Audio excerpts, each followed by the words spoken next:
Hi friends, இப்போ பார்த்தீங்கன்னா match number 8 women's premier லீகில் வந்து யாருக்குன்னா உத்தரப்பிரதேஷ் வாரியர்ஸ் ஊபி வாரியர்ஸுக்கும் குஜராத் ஜெயின்ஸ் உமன்ஸுக்கும் வந்து நடக்க போகுது 7:30க்கு. எங்கன்னா அதே சின்னசாமி ஸ்டேடியம் பெங்களூரில் தான். அதே பெங்களூர் பிச்சு தான் மேக்ஸிமம் பேட்டினுக்கும் சப்போர்ட் பண்ணோம். அதே மாதிரி பவுலர்ஸுக்கும் விக்கெட் எடுக்கிறதுக்கான வாய்ப்பு அதிகமாகவே இருக்கும். அதே இது டோட்டல் மேட்சஸ் பார்த்தீங்கன்னா 15 T20 பண்ணியிருக்கிறாங்க.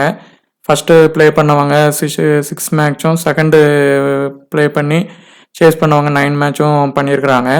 ஃபஸ்ட்டு ஆவரேஜாக ஸ்கோர் வந்திருக்குது 140லேருந்து 150 வரைக்கும் வந்திருக்கு.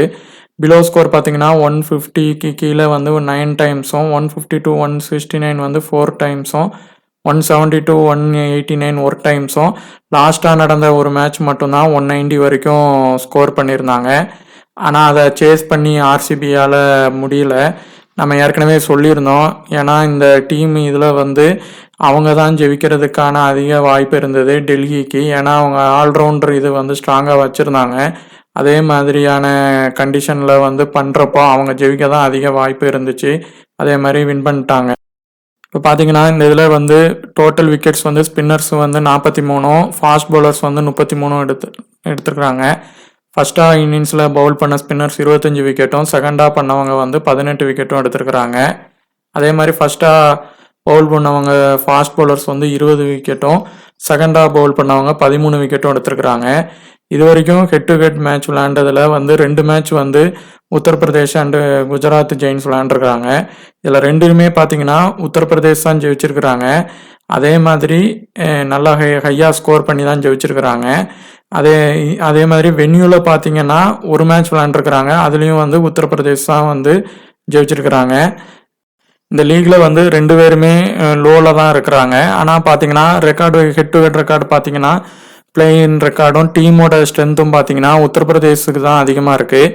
ஆனால் நம்ம குஜராத் ஜெயின்ஸ் வந்து கண்டிப்பாக பேக்கப் இது பண்ணி அவங்க கண்டிப்பாக ப்ளே பண்ணணுன்ட்டு நினைப்பாங்க. அப்போ அதனால் அவங்க சார்பாகவும் ஒரு டீம் வந்து நம்ம கிரியேட் பண்ணலாம். எல்லாரும் இந்த டீம் கிரியேட் பண்ணுறப்போ நமக்கு அது வந்து ஒரு ப்ளஸ் பாயிண்ட்டாக கூட அமையும்.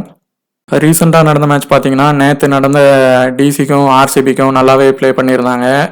டெல்லி 194 எடுத்துட்டு ஃபஸ்ட்டு ஸ்கோர் பண்ணியிருந்தாங்க. அதை சேஸ் பண்ணி ஆர்சிபி வந்து பண்ணிகிட்டு இருந்தாங்க. ஆனால் அவங்க ஃபஸ்ட்டு நல்லா பண்ணிகிட்டு இருந்தாங்க. நான் அப்புறம் விக்கெட்ஸு போக ஆரம்பிச்சிருச்சு. அதுக்கு காரணம் பார்த்தீங்கன்னா அவங்க டீமோடைய ஆல்ரவுண்டர்ஸ் பார்த்தீங்கன்னா ஜோனாசன் கேப் வந்து நல்லா பெர்ஃபார்ம் பண்ணதுனால அவங்க டீமால் பண்ண முடியல. நம்ம ஏற்கனவே ப்ரிடிக்ட் பண்ணபடி அந்த டீமோட ஆல்ரவுண்டர் ஸ்ட்ராங்காக இருக்கிற பட்சத்தில் அந்த டீம் தான் ஜெயிக்கும்னு நம்ம சொல்லியிருந்தோம். அதே மாதிரி ரெக்கார்டுலேயும் அவங்க தான் வந்து இப்போ வின் பண்ணியிருந்தாங்க.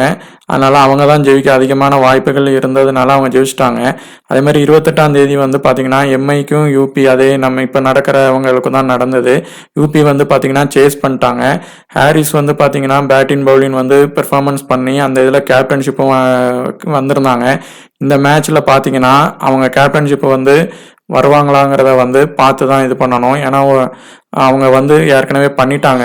இப்போ 26ஆம் தேதி மேட்ச்சில் வந்து பார்த்திங்கன்னா யூபிக்கும் டெல்லிக்கும் நடந்ததில் யூபி வந்து இந்த இதில் வந்து லோ ஸ்கோர் பண்ணி தோற்றுருந்தாங்க. அதே மாதிரி பார்த்தீங்கன்னா 27 February வந்து அதே மாதிரி குஜராத் ஜெயின்ட்டுக்கும் ஆர்சிபிக்கும் வர்றப்போ குஜராத் ஜெயின்ஸ் வந்து லோ ஸ்கோர் பண்ணதுனால ஆர்சிபி ஈஸியாக சேஸ் பண்ணிட்டாங்க. எல்லாத்துலேயுமே பார்த்தீங்கன்னா விக்கெட் காம்பினேஷன் வந்து ஒன்றும் சேமாக தான் இருந்திருக்கு. ஸ்பின்னர்ஸுக்கு வந்து கொஞ்சம் சப்போர்ட் பண்ணாலும் ஃபாஸ்ட் பவுலர்ஸும் விக்கெட் எடுக்க தான் செஞ்சுருக்கிறாங்க.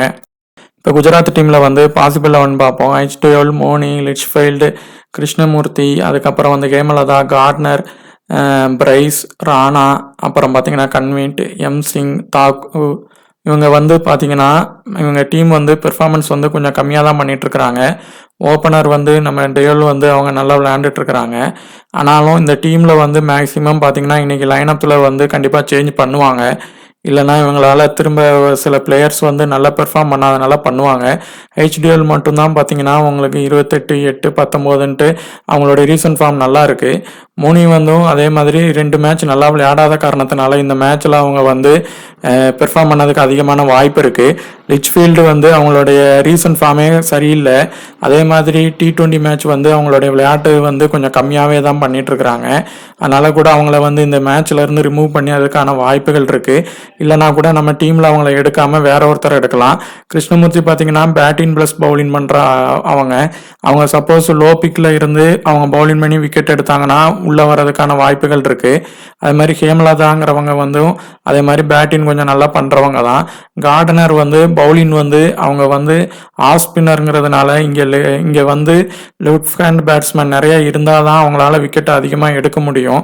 அதே பட்சத்தில் ஸ்பின் ஒர்க் ஆனாலும் அவங்க வந்து ரைட் ஹேண்ட் பேட்ஸ்மேனுக்கு போடும்போது அவங்க அடிக்கிறதுக்கு அதிகமான வாய்ப்பு இருக்குது. பிரைஸ் வந்து ஆல்ரவுண்டர், அவங்க பேட்டிங்கும் பண்ணுவாங்க பவுலிங்கும் பண்ணுறாங்க. அதுக்கப்புறம் பார்த்தீங்கன்னா ராணாவும் அதே மாதிரி தான். இப்போ இந்த இதில் வந்து ராணா இல்லைனா கார்னர் 2 பேரில் யாராவது ஒருத்தங்களை நம்ம எடுத்துகிட்டு போனாலே போதும். அதே மாதிரி கன்வீர், அதுக்கப்புறம் சிங் இவங்களுடைய பெர்ஃபார்மன்ஸ் எல்லாம் பார்த்தீங்கன்னா கொஞ்சம் ஒரு மேட்ச்சில் பண்ணால் அடுத்து பண்ண மாட்டேன்றாங்க, ரொம்ப லோவாக தான் இருக்குது. இந்த கன்வீருங்கிறவங்க வந்து அவங்க வந்து ஆர்த்தடாக்ஸ் பவுலர், அவங்க வந்து கொஞ்சம் நல்லா பண்ணிட்டு தான் இருக்கிறாங்க. அதே மாதிரி தாகு இவங்க வந்து பார்த்தீங்கன்னா இதில் லோ பெர்ஃபார்மன்ஸ் பண்ணால் கூட இந்த டீமுக்கு எதுக்கு வந்து அவங்க பவுலிங் நல்லா போட்டிருக்கிறாங்க. ஸோ அவங்கள கூட அவங்க லோ பெர்சன்டேஜில் இருந்திருந்தாலோ இல்லை கொஞ்சம் ஆவரேஜ் பெர்சன்டேஜில் இருந்தாலும் அவங்கள எடுத்துகிட்டு போகலாம். இப்போ பார்த்தீங்கன்னா ஊபி வாரியர்ஸ் இவங்க வந்து லாஸ்ட் மேட்ச் ஜெயிச்சதுனால அந்த உத்வேகத்திலேயே வருவாங்க. மேட்சை வந்து இதையும் இன்னும் ஜெயிக்கிறதுக்கு தான் எதிர்பார்ப்பாங்க. இந்த இதில் பார்த்தீங்கன்னா ஹீலி, நாவிகேர், மெக்ராத், ஹாரிஸ், சர்மா, அப்புறம் ஷெராவத், தினேஷ், கெக்மனர், எக்லிஸ்டோன், கெய்க்வாட், ஷர்வானி இப்படி வந்து பாசிபிள் இருக்குது. இந்த டீமில் இன்றைக்கி வந்து மேக்ஸிமம் டீமை வந்து லைனப்பில் கண்டிப்பாக சேஞ்ச் பண்ணுறதுக்கான வாய்ப்பு இருக்குது. மேக்ஸிமம் அட்டப்பட்டு கூட உள்ளே வரலாம். அதே மாதிரி பார்த்தீங்கன்னா ஹீலி வந்து 2 மேட்ச் இப்போ தொடர்ந்து நல்லா விளையாடாததுனால இந்த மேட்ச் அவங்க விளையாடுறதுக்கான வாய்ப்புகள் இருக்குது. அது மாதிரி நேவிகேர் வந்து லாஸ்ட் மேட்ச் வீசி அளவுக்கு விளையாண்டாங்க. அப்புறம் பார்த்தீங்கன்னா மெக்ராத் வந்து இந்த டீமோடைய வந்து ஸ்டாட்ஸ் வந்து இவங்க வந்து நல்லா வச்சிருக்கிறாங்க. இந்த சீரீஸில் அவங்க கொஞ்சம் லோவாக பண்ணால் கூட இந்த மேட்ச்சில் வந்து இவங்க வந்து பெர்ஃபார்மன்ஸ் பண்ணுறதுக்கான இது அதிகமாகவே இருக்குது. அதுக்கப்புறம் ஹாரிஸ் வந்து லாஸ்ட்டில் வந்து சி வந்துட்டாங்க. அதனால் இவங்க வந்து இந்த இதில் வந்து கண்டிப்பாக சிஓ விசிஓ வர்றது கஷ்டம்தான். ஆனால் இவங்க வந்து டபுள் ஆப்ஷன் இருக்குது. அவங்க ஹீலி அவங்களும் பவுலிங் ஆப்ஷன் கொடுக்குறாங்க. ஸோ ட்ரீம் டீமுக்கு வந்து கூட வர்றதுக்கான வாய்ப்புகள் இருக்குது. ஆனால் சிவிசி அளவுக்கு வருவாங்களாங்கிறது கஷ்டம்தான். அப்புறம் தீப்தி சர்மா வந்து நல்லா பெர்ஃபார்மன்ஸ் பண்ணாங்கன்னா அவங்க ஆல்ரவுண்டரில் கேட்டகரியிலையும் இருக்கிறதுனால அந்த டீம் வந்து இன்னும் கொஞ்சம் வேகமாக வின் பண்ணவும் அதே நேரத்தில் நிறைய விக்கெட் அவங்க எடுக்கவும் வாய்ப்பு இருக்குது. அப்புறம் ஷெராவத் வந்து டாப் ஆர்டர் ஃபெயில் ஆகிற பட்சத்தில் அவங்களால ஸ்கோர் கண்டிப்பாக பண்ண முடியும். அதே மாதிரி தினேஷ் இவங்க வந்தும் நல்ல ஒரு ஆல்ரவுண்டர் இதுதான், ஆனால் நல்லா பவுலிங் போடுவாங்க. அதே மாதிரி எக்லிஸ்டோன், கெம்லாவர் இவங்க 2 பேருமே பார்த்தீங்கன்னா ஒருத்தங்க லெக் ஸ்பின்னர், ஒருத்தங்க ஆர்த்தடாக்ஸ். இந்த மாதிரி கேட்டகரியில் வந்து யாராவது ஒருத்தங்களை நம்ம எடுத்துகிட்டு போகலாம். அதே மாதிரி தான் கெய்க்வாடும். இவங்க இதில் வந்து யார் லோ பெர்சன்ட் பவுலரில் இருக்கிறாங்களோ அவங்கள எடுத்துகிட்டு போனால் அவங்க பெர்ஃபார்ம் பண்ணும்போது நமக்கு வந்து இது பண்ணிடலாம். கெய்க்வாட் வந்து ஏற்கனவே நல்லாவே இந்த சீரீஸில் வந்து ஒரு இதில் பெர்ஃபார்மன்ஸ் பண்ணியிருந்தாங்க. அதே மாதிரி ஷர்வானி ஒரு ஃபாஸ்ட் பவுலர் வந்து ஒரு மஸ்டாக நம்ம வந்து இப்போ அவங்க விக்கெட் எடுக்கிறதுனால கூட நம்ம அவங்கள பார்த்து இந்த இதில் அவங்கள எடுக்கலாம். அது மாதிரி நம்ம ஏற்கனவே சொல்லியிருந்த மாதிரி ரீசெண்ட் ஹெட் மேட்ச்சில் 2 மேட்ச் விளையாண்டோம். 2 மேட்ச்லேயும் வந்து உத்தரப்பிரதேஷ் தான் வின் பண்ணியிருக்கிறாங்க. ஒரு வேளை மேக்ஸிமம் இவங்க வந்து சேஸ் பண்ணால் அவங்க வந்து வின் பண்ணிடுவாங்கங்கிற ஒரு இது இருக்குது. ஃபஸ்ட்டு இதில் வந்து 2023 5th மார்ச்சில் விளையாண்டதில் ஹெச்டிஎல் வந்து 46 ரன்னும் கார்டனர் வந்து 25 ரன்னும் எடுத்து அந்த டீமுக்கு வந்து ஸ்கோர் பண்ணியிருந்தாங்க. ஆனால் அதுக்கப்புறம் விளையாண்ட ஹாரிஸும் நேவகேரி வந்து பார்த்தீங்கன்னா அவங்க நல்லா அடித்து அந்த டீம் வந்து வின் பண்ணுறதுக்கும் ஒரு காரணமாக இருந்தது. அதே மாதிரி எக்லிஸ்டோன் வந்து இவங்க டீமுடைய வந்து ஒரு ஸ்டாண்டர்ட் பவுலர், அவங்க கண்டிப்பாக எப்படியும் ட்ரீம் டீம் அளவுக்கு வந்துருவாங்க. அதே மாதிரி தீப்தி சர்மாவும் அதே மாதிரி தான். அவங்க நல்ல பெர்ஃபார்மன்ஸ் பண்ணுற பட்சத்தில் அவங்க டீம் வந்து ஜெயிச்சிரும். அதே மாதிரி 20 மார்ச்சில் நடந்த மேட்ச்லையும் பார்த்தீங்கன்னா நம்ம குஜராத் வந்து ஃபர்ஸ்ட் பேட்டிங் பிடிச்சாங்க. ஆனால் உத்தரப்பிரதேஷ் வந்து அதை வந்து கொஞ்சம் ஹை ஸ்கோர் அடிச்சிருந்தாலும் அவங்க சேஸ் பண்ணிட்டாங்க. அதுலேயும் பார்த்தீங்கன்னா கார்டனர் ஸ்கோர் பண்ணியிருக்கிறாங்க. 2 இதுலேயும் பார்த்தீங்கன்னா கார்டனர் வந்து ஒரு மஸ்ட் பிக் மாதிரி தான் இருந்திருக்கிறாங்க. அதுக்கப்புறம் பார்த்தீங்கன்னா இந்த இதுலேயும் ஹாரிஸ் வந்து நல்லா ஸ்கோர் பண்ணியிருக்கிறாங்க. இவங்களுடைய இதில் வந்து ஹெட் ரெக்கார்டு ஹாரிஸ் வச்சிருக்கிறாங்க. ஆனால் லாஸ்ட் மேட்ச்சில் அவங்க சி வரைக்கும் வந்ததுனால அவங்க மேபி ட்ரீம் டீமுக்குள்ளே வரலாம். ஆனால் சி வருவாங்களா அப்படிங்கிறது, விசி வருவாங்களாங்கிறதெல்லாம் டவுட்டு தான். அந்த வரமாட்டாங்க மேக்ஸிமம். அதே மாதிரி மெக்ராத் வந்து ஒரு முக்கியமான இந்த மேட்ச் வந்து தேவை. இவங்க வந்து பார்த்தீங்கன்னா அவங்க பவுலிங்க்கு ஆப்ஷன் வர்றப்பவும் விக்கெட் எடுக்கவும் வாய்ப்பு இருக்குது, ஸ்கோர் பண்ணுறதுக்கும் வாய்ப்பு இருக்குது. அதே மாதிரி பார்த்தீங்கன்னா கெய்க்வாட் இவங்களும் நல்லாவே பண்ணியிருக்கிறாங்க. அதே மாதிரி இங்கே பிளேயர் மேட்சப்ஸில் வந்து கார்ட்னரை வந்து தீப்தி சர்மா வந்து 5 தடவை அவுட் ஆகியிருக்காங்க.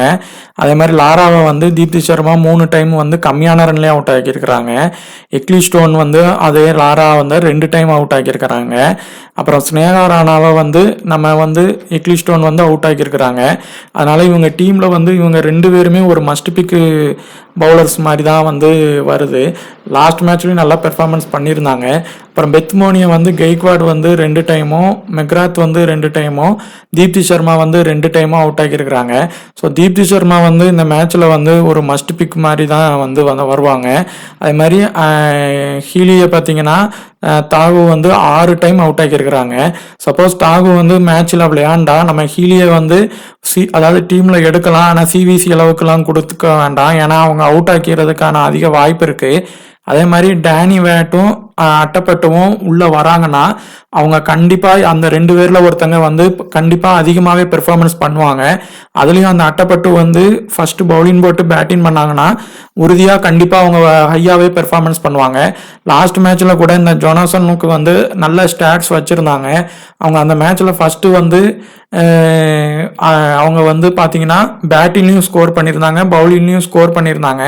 அவங்க ஸ்பின் பண்ணுறதுனால அவங்களுக்கான விக்கெட்டும் அந்த ட்ராக்ல கிடச்சி அவங்க வந்து சிவிசி வரைக்கும் அளவுக்கு ப்ளே பண்ணி கொடுத்துருந்தாங்க அந்த டீமுக்கு.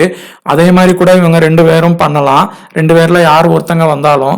அதே மாதிரி பார்த்தீங்கன்னா மெக்ராத் பார்த்தீங்கன்னா கார்ட்னர் பாலில் 3 டைம் அவுட் ஆகிருக்கிறாங்க. ஆனால் மற்றவங்க பாலில் அவங்க வந்து அடிக்கிறதுக்கான வாய்ப்புகள் இருக்குது. ஸோ அவங்கள நம்ம வந்து மஸ்ட் பிக் மாதிரி தான் எடுக்கணும் இந்த மேட்சுக்கு. இது நேற்று மேட்சோட ட்ரீம் டீம். இதில் பார்த்தீங்கன்னா ஹை பெர்சன்டேஜ் பேட்ஸ்மேனான கோஷ் வந்து சீக்கிரமாகவே அவுட் ஆகிட்டாங்க. அதே மாதிரி இந்த டீமில் வந்து ஃபஸ்ட்டு ஓப்பனரில் வந்து நம்ம வந்து சொல்லியிருந்தோம், ஒன்று லேனின் இல்லைன்னா வர்மா, இவங்க 2 பேரில் ஒருத்தங்க அவுட் ஆகிறதுக்கான அதிக வாய்ப்பு இருக்குது இந்த மேட்ச்லன்னு. ஆனால் லேனினை வந்து அவுட் ஆயிருந்தாங்க. மந்தனா அதுக்கப்புறம் வந்து அந்த டீமில் நல்லா பண்ணியிருந்தாங்க, வர்மாவும். அதே மாதிரி இப்போ பார்த்தீங்கன்னா அவங்க டீமில் வந்து ஆல்ரவுண்டர் வந்து நல்ல பெர்ஃபார்மன்ஸ் பண்ணுவாங்க, ஏன்னா அவங்ககிட்ட வந்து டீம் இது இருக்குது அப்படின்னா. சிவிசி பார்த்தீங்கன்னா 2மே ஆல்ரவுண்டரில் தான் வந்திருக்கு. புதுசாக வந்த ஜானாசனும் கேப்பும். இவங்களுக்கு வந்து ஜானாசனுக்கு வந்து நல்ல ஸ்டாட்ஸ் அவங்கக்கிட்ட நல்லா இருந்தது ரெக்கார்டும். அதே மாதிரி வந்துட்டாங்க. அதே மாதிரி பார்த்தீங்கன்னா இன்னொரு அவங்க டீமில் டிவைனும் வந்து சொல்லியிருந்தோம், அவங்க வந்து வர்றதுக்கான அதிக வாய்ப்பு இருக்குது அப்படின்னு. அதே மாதிரி ஒரு இவங்க புதுசாக வரும்போது அவங்களும் ட்ரீம் டீம் வர்றதுக்கு அதிக வாய்ப்பு இருக்குது. அதே மாதிரி டீக்ளருக்கு வந்திருக்காங்க.